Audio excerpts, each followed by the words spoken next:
गोलू उसका भी देख सपना का। तुम व्यूज़ के लिए इतना क्यों कर रहे हो भाई? क्यों कर रहे हो? क्यों मेरा भी नाम ले रहे हो? क्यों अरमान को बदनाम कर रहे हो? क्यों? अरे तुम्हारी तो वैल्यू नहीं है कुछ भी। अरमान की तो वैल्यू है। हैं? तुमको तो कोई दुनिया में कोई नहीं जानता इतना जितना उसको जानते हैं। तुम अपने व्यूज़ के लिए एक दूसरे को बदनाम कर रहे हो। इधर से सरोज लग रही है चबड़ चबड़ चबड़ चबड़, उधर से वो लग रही है चबड़ चबड़ चबड़ चबड़।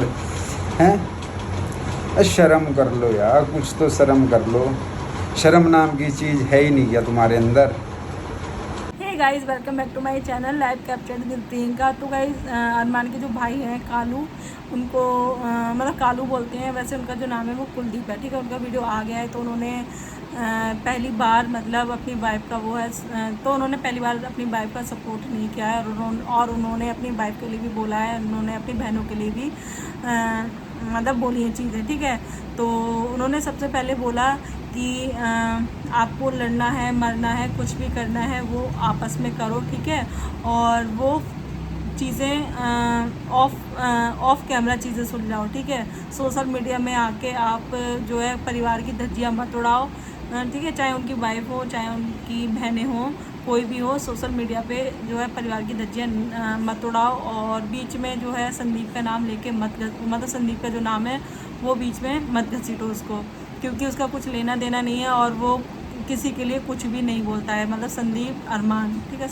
अरमान का जो नाम है वो पहले संदीप था, बाद में उन्होंने जो है अरमान रखा, ठीक है। तो वाकई में जो अरमान ने अपनी फैमिली के लिए बहुत कुछ किया है, चाहे उनकी बहनें हों, चाहे भाभी हों, चाहे भाई हो। भाई के लिए उन्होंने, क्योंकि जो कालू भैया हैं वो आपको पता है वो नशे के एडिक्ट हैं, तो जब तक उनको नशा मुक्ति केंद्र में रखा जाता है, ठीक है। जो वहाँ के जो भी खर्चा, जो भी बहुत सारी चीज़ें होती हैं, तो सारा जो खर्चा है वो अरमान ही उठाते हैं। और बहनें हैं उनकी, वो भी चलो सेटल हैं, बट जो भाभी हैं उनकी भी उन्होंने बहुत ज़्यादा हेल्प की है, वो इसीलिए क्योंकि उनका जो भाई है वो ज़्यादातर नशा मुक्ति केंद्र में रहते हैं।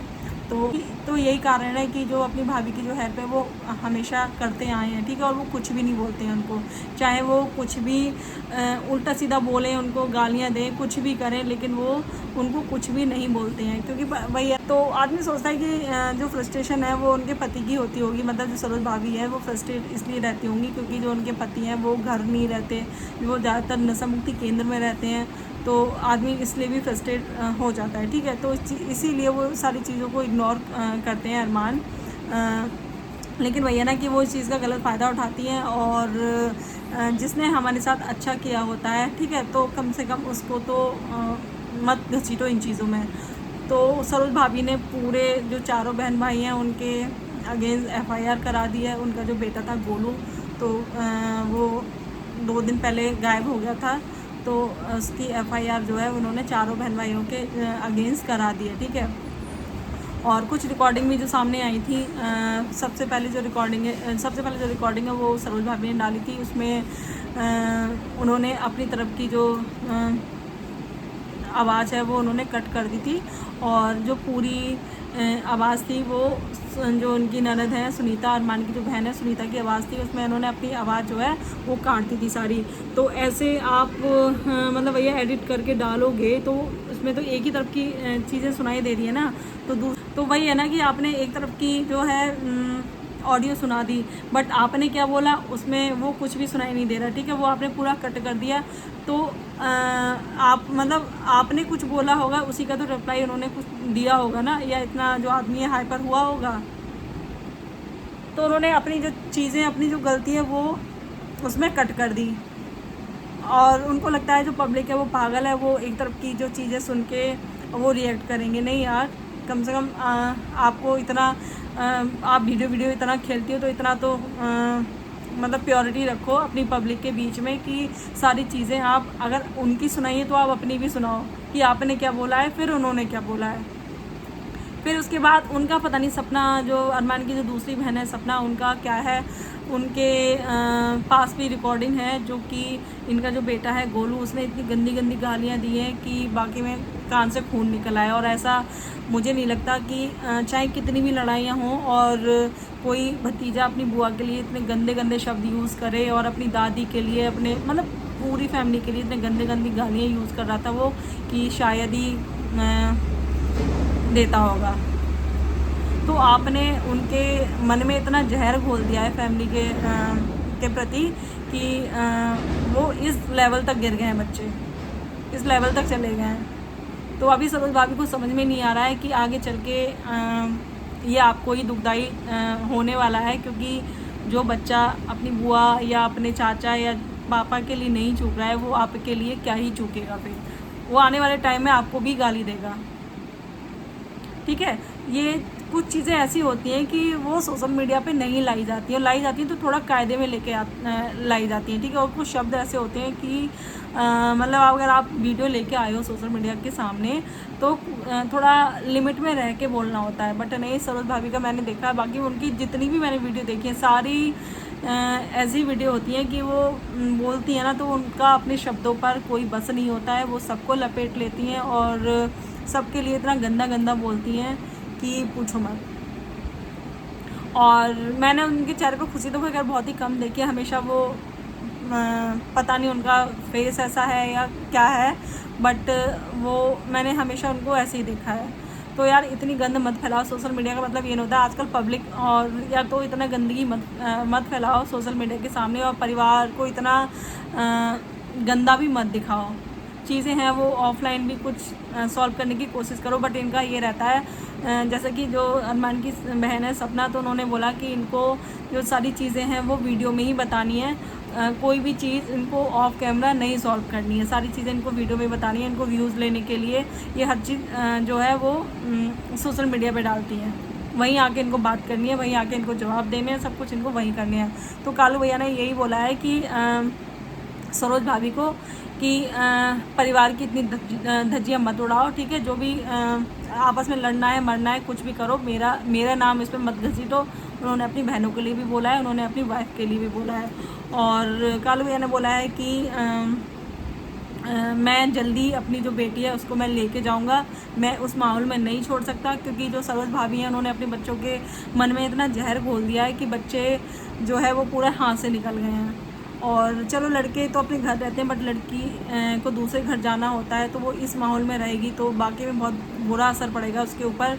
और सरोज भाभी जो कहती हैं सबके बारे में, मतलब चंडीगढ़ में अपनी जो ननद है उनके बारे में और अरमान की फैमिली के बारे में, तो कालू जो भैया है उनका यही कहना था कि चलो हमारा गंदा माहौल था, तूने अपने बच्चों को क्या माहौल दिया है।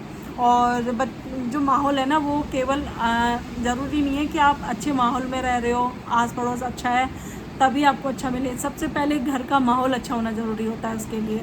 अगर आप घर में ये सारी चीज़ें बच्चों के सामने करोगे, लड़ाई झगड़ा गाली गलौज, तो उसका असर बहुत गंदा पड़ता है बच्चों के ऊपर। अभी वो छोटे हैं, लेकिन सरोज भाभी को ये चीज़ें समझ में नहीं आ रही है। तो कालू भैया ने पूरा वार्न किया है उनको कि इस चीज़ में मुझे ना घसीटा जाए, और अगर मैं मतलब मैं अपनी पे आ गया तो मैं सबकी पोल पट्टी है वो यहाँ ला के खोल दूँगा। और सरोज भाभी के पास जो चैनल हैं, मतलब 2 बड़े बड़े चैनल हैं, तो वो भी कुलदीप भैया के हैं, तो वो भी उन्होंने कहा है कि मुझे मेरे चैनल वापस दे दो, क्योंकि मैं नहीं चाहता कि मेरे नाम पे ये चीज़ें गंदगी फैलाई जाए सोशल मीडिया पे, वो मैं बिल्कुल भी नहीं चाहता। और उन्होंने अपनी बेटे को भी कहा है कि थोड़ी तमीज़ सीख ले, ठीक है, और बड़ों की लड़ाई में बच्चों को नहीं बोलना चाहिए। जो जैसा कि उन्होंने उनके बेटे ने, मतलब सरोज भाभी के बेटे ने अपनी दादी को, अपनी बुआ को इतनी गंदी गंदी गालियाँ दी हैं, वो ऐसा नहीं होना चाहिए वहाँ। और मतलब उन्होंने ये भी बोला कि जो बच्चे सारे तीनों जो हैं वो उनके मन में सरोज भाभी ने पूरा परिवार के खिलाफ पूरा जहर को घोल दिया है, तो वो ठीक नहीं है। और सरोज भाभी जब भी मतलब उनके बच्चों के उस पर उंगली उठाओ या बच्चों के बारे में कुछ बोलो तो हमेशा वो कह देती है कि खून तो इसी ख़ानदान का है। तो यार ज़रूरी तो नहीं है कि अगर कोई सब्जी वाला है तो उसका बेटा सब्जी का ठेला ही लगा है ना। हो सकता है वो इंजीनियर बन जाए, हो सकता है वो डॉक्टर बन जाए, और ऐसा होता है। कितने एग्जाम्पल पड़े हुए हैं कि रिक्शे वाले का की बेटी ये बनी है, और सब्जी वाले का बेटा ये, उसने ये किया वो किया। बहुत सारे एग्जाम्पल मिलते हैं देखने को। तो आप ये लेके बैठ गए हो कि हाँ उसका ख़ानदान, उनका मतलब उसी ख़ानदान का खून है, ये है वो है, तो बच्चों पे क्या असर पड़ेगा? इसका मतलब आप कुछ उनके बारे में अच्छा सोच ही नहीं रही हो। आप तो बस ये सोच के बैठ गई हो कि उसी ख़ानदान का खून है तो वो तो ऐसा ही करेगा, वो तो वैसा ही करेगा। अरमान की शादी को लेकर सरोज भाभी ने बहुत सारी चीज़ें बोली, ठीक है, और अपनी नंदों के बारे में कि उसका ये है, उसका पुलिस वाला है, ये है, ठीक है। और फिर जब सामने से सरोज भाभी ने बोली तो उधर से जो है सपना दीदी और सुनीता दीदी उन्होंने भी बोला। तो यार इतनी गंद मत फैलाओ, ठीक है, अपनी बात रखनी है, अपनी बात रखो सोशल मीडिया पे। ये नहीं है कि आप परिवार को इतना मतलब इतने गंदे लेवल पे लेके आ रही हो चीज़ें, एक दूसरे को बदनाम करने के लिए आप इस हद तक जा रहे हो। तो कालू भैया ने बोल दिया है कि मुझे मेरा चैनल चाहिए, और वो अपनी जो बेटी है उसको भी वो जल्दी लेके जाएंगे। अब पता नहीं सरोज भाभी देंगी अपनी बेटी या नहीं देंगी, वो पता नहीं। और उन्होंने जो है अपनी सास ससुर, कालू भैया ने अपने सास ससुर को भी बोला कि तेरे माँ बाप हैं, वो तुझे ये चीज़ें इस चीज़ के लिए भड़काते हैं, और जो उनकी फैमिली बर्बाद होने का जिम्मेदार मानते हैं वो सरोज भाभी को मानते हैं कि इसने पूरी मेरी फैमिली वो बर्बाद कर दी। और हमेशा सरोज भाभी वो एक चीज़ बोलती हुई नज़र आती है कि 20 साल तक मैंने घर चलाया, ठीक है, मैंने बच्चों को पढ़ाया लिखाया। तो उस पर कालू भैया ने कहा कि जब मैं रहता था तो मतलब जब मैं रहता था तो बच्चे प्राइवेट स्कूल में पढ़ते थे, बट अब सरकारी स्कूल में बच्चे पढ़ रहे हैं। और 20 साल में मैंने कुछ काम नहीं किया, सब कुछ सरोज भाभी ने ही किया। उनका कहना ये है, कुलदीप भैया का। बहुत सारी चीज़ें हैं। तो फिलहाल तो उन्होंने यही कहा है कि कालू भैया ने ये बोला कि अरमान को इस बीच में ना घसीटा जाए, क्योंकि उसकी एक इमेज बनी हुई है बाहर, और तुम लोगों को कोई फ़र्क नहीं पड़ेगा, ठीक है, एक दूसरे को जो गालियाँ गलौज जो कर रहे हो, तो प्लीज़ अरमान को इस बीच में ना घसीटा जाए, क्योंकि वो किसी के मामले में कुछ नहीं बोलते हैं। बाकी में अरमान चाहे कितने भी बुरे या जो भी उनकी कंट्रोवर्सी रही हो, ठीक है, चाहे 2 शादियों की हो, चाहे बिग बॉस में जब गए थे तब की हो, बट वो कभी भी सरोज भाभी का कोई भी वीडियो जाता है तो वो कभी भी उसके ऊपर रिएक्ट नहीं करते हैं। तो इसलिए रिएक्ट नहीं करते हैं कि चलो ये परेशान है पति को लेके या जो भी है, तो कभी भी रिएक्ट नहीं करते हैं। और अरमान ने जो इनकी भतीजी मतलब कालू भैया की बेटी है उसके लिए भी कुछ चीज़ें कर रखी हैं। तो कालू भैया ने ये भी बोला है कि जिस इंसान ने इतना कुछ कर रखा है तुम उसके लिए इतना गंदा बोल रही हो, तो उसके लिए थोड़ी शर्म करो। और कालू भैया ने ये भी बोला कि मुझे कोई फ़र्क नहीं पड़ता, तुम रहो या ना रहो, बट मैं अपनी बेटी को लेके जाऊंगा। तो देखते हैं कि आने वाले टाइम में जो कालू भैया हैं वो अपनी बेटी को लेके जाते हैं नहीं जाते हैं। और अभी मुस्कान का बर्थडे था, आई थिंक कुछ टाइम पहले बर्थडे था उसका, तो कालू भैया ने जो है सरोज भाभी के अकाउंट में पैसे ट्रांसफ़र किए थे, तो उसके बारे में उन्होंने कोई जिक्र नहीं किया अपनी वीडियो में सरोज भाभी ने। तो उसके लिए भी उन्होंने बोला है कि ये चीज़ें आप वीडियो में क्यों नहीं बताते हो। हालांकि मैं इन छोटी छोटी चीज़ों को गिनाना नहीं चाहते, बट आप हर चीज़ सोशल मीडिया पे बोलते हो तो जो अच्छी चीज़ें हैं वो भी तो बोलनी चाहिए ना। और अरमान ने जो इतनी हेल्प की है तो उसके बारे में भी बोलना चाहिए, तो वो क्यों नहीं बोलते हो। तो देखते हैं क्या रहता है। और मुझे तो यार ऐसा लगता नहीं है कि उनका जो सरोज भाभी का गुस्सा है वो मतलब क्या है, किस लिए है। क्योंकि रही अधिकार की बात, तो जो भी था उनका वो उनके पास है, ठीक है। और तो कौन सा अधिकार चाहिए उनको, ये समझ में नहीं आता। मतलब सरोज भाभी को किसी से कोई लेना देना भी नहीं है, और उन्हीं के खिलाफ़ बोलना है, उन्हीं के खिलाफ़ वीडियो बनानी है। तो ये चीज़ें समझ में नहीं आती हैं क्या है क्या नहीं है। और जो भी हो, बट सोशल मीडिया पे इतना परिवार को इतना गंदा इतने गंदे लेवल पे नहीं बोलना चाहिए, कोई भी हो, चाहे वो सपना दी की तरफ से हो, चाहे वो सरोज भाभी की तरफ से हो। और पहले जो स्टार्टिंग की थी वो सरोज भाभी करती हैं हमेशा, फिर उधर से रिएक्शन तो निकलेगा ही निकलेगा। तो देखते हैं। तो ये थी मेरी आज की वीडियो अच्छी लगी तो वीडियो को लाइक करना, शेयर करना, चैनल को सब्सक्राइब करना। एंड मिलते हैं नेक्स्ट वीडियो में, तब तक के लिए बाय।